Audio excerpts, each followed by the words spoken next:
संपूर्ण महाराष्ट्रामध्ये आदरणीय देवेंद्र फडणवीस साहेबांची ओळख एक देव माणूस म्हणून आहे आणि विरोधी पक्षातले सुद्धा आमदार, खासदार, कार्यकर्ते त्यांना त्याच भूमिकेतून आदराने त्यांच्याकडे पाहतात। आता वेगळा पक्ष असेल तर वेगळी भूमिका मांडावी लागते, आम्ही समजू शकतो।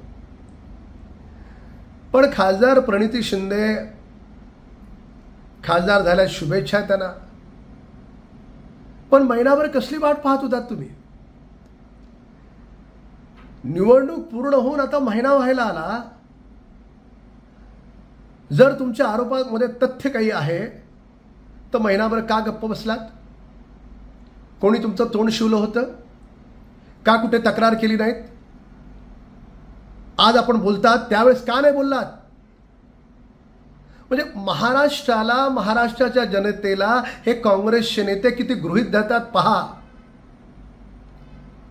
लोकसभेच्या निवडणुकीत देखील असाच खोटा धादांत प्रचार केला, संविधान बदलणार, संविधान बदलणार, आणि हा खोटा प्रचार करून पाकिस्तानचे झेंडे नाचवत हे निवडून आले सगळे।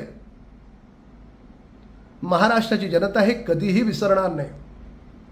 त्याच्यामुळे आदरणीय देवेंद्र फडणवीस साहेबांबद्दल एक राजकीय भूमिका, तुमच्या पक्षाची भूमिका म्हणून तुम्ही जरूर आरोप करा, पण अशा प्रकारचे गंभीर आरोप करत असताना महाराष्ट्राची जनता आणि हा महाराष्ट्र पक्ष म्हणून तुम्हाला कधीही माफ करणार नाही।